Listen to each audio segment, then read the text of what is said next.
Hello，大家好。話說之前去咗火車博物館啦，見到 Sir Alexandra，跟住睇翻佢咧，原來係關於紀念葛量洪爵士。咁咧令我諗起鰂魚涌公園裏面有一架滅火輪葛量洪號 Fireboat Alexandra Grantham， 係啦，呢個你揾 Google 讀啊，唔該。Alexander Grantham。滅火輪葛量洪號，消防員都叫做 AG。我哋喺鰂魚涌公園行入去，大概行咗10幾20分鐘先到啊。不過沿路行過去嘅空氣都好清新，好舒服。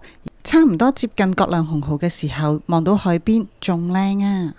葛量洪號1953年6月30號於黃埔船廠出廠啊，真正嘅 MIHK 啊，以香港總督葛量洪爵士命名嘅，造價係400萬港元。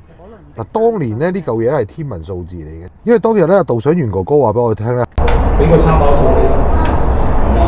呢度附近嘅七姊妹道，以前買樓一棟噶嘛，買一個 number 上嘅。呢個120號3樓 A 室，唔好意思冇，你有成個億嚟到120號買晒佢啦。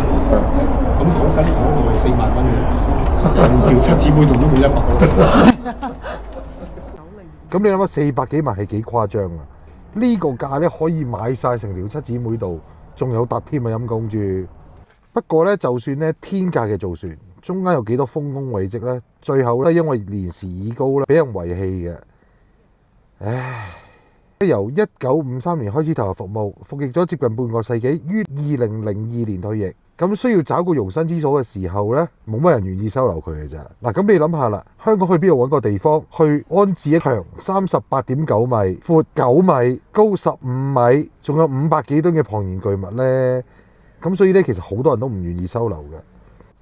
當時嘅政府呢，無論消防處啊、海事處啊、其他私人機構呢，都唔願意收留佢嘅。去到一個階段就係話，如果再冇人收留佢呢，就要面臨拍賣啦，或者被解體嘅。就算唔係解體呢，咁佢個保養都係一個問題嚟嘅。你知嘅，呢度話蠔殼有啲有路噶啦。咁好彩呢，最後呢，消防處同康文署呢達成咗個協議，將葛量洪號呢列為呢歷史博物館裡面嘅珍藏品。幾經波折呢，最後呢揾到鰂魚涌公園裡面啦。咁而家呢，葛量洪號呢，呢個滅火輪呢已經成為一個展館嘅啦。咁裡面展出一啲珍貴嘅文物啦，去免費開放俾所有市民參觀嘅。開放時間就如下嘅，星期6日咧仲有導賞團添，問你死未？嗱，記住嗰啲哥哥仔好好人嘅，好多都係退休人士，白晒頭噶啦，所以對佢哋客氣啲啊，唔該。咁話時話啦，先唔好講隻船先啦，呢個公園咧景色真係唔錯嘅。咁舊開陽啦，望住對面咧唔係油塘就尖沙咀嘅啦，係啊，油塘、觀塘啊，咩紅磡、土瓜灣、尖沙咀一次過望晒噶啦嗰度。就算你唔睇呢隻船，去行下都好嘅。咁一入到去咧，有個職員就會俾你聽有啲咩唔做得啊，裏面有啲咩啊，消防員係點啊，呢啲老咁樣啦嚇。本來唔敢拍片嘅，因為佢有個 restricted 嘅一標誌嘅。咁但係職員哥哥就話啦，已經放寬咗可以拍片㗎啦，但係盡量唔好阻到人哋睇嘢咯。場內咧，其中有一個位置咧係放置咗唔同年代消防員嘅徽章嘅，即係我哋香港消防處嘅徽章啦。咁咧呢度有好多個，唔知大家中意邊個咧？基本上咧，呢架船咧就非常多戰績嘅，分別有1971年珍寶海鮮舫大火，1972年伊利沙伯皇后號巨火，1973年東閘號郵輪大火，1986年香港仔避風塘大火，1993年新東方公主號大火。呢隻船咧完全都有參加到嘅。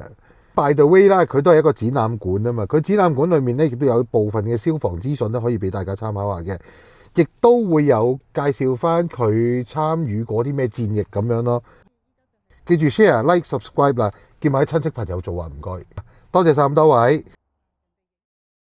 離開咗葛量洪號之後，我哋見天色尚早，仲有時間，於是就向西灣河方向逃走，行大約10至15分鐘左右，就會嚟到呢個香港電影資料館啦。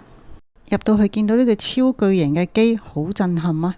至於開放時間同埋詳細地址，就睇圖啦。咁啱見到呢個75載銀光碎影，免費入場，入邊有好多電影嘅資料，不過都係比較舊嘅。由1950幾年開始已經有電影啦。我見最 update 嘅都係去到90年代，即係1990幾年嘅片。之後嘅佢都冇再放落嚟嘞。話時話呢度又冇發哥又冇星爺，相信可能就係唔同電影公司，所以就冇擺佢哋啲戲啦。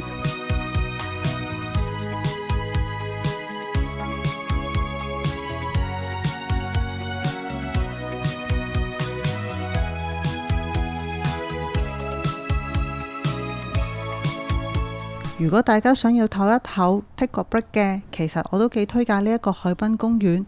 今集又係咁多先啦，拜拜。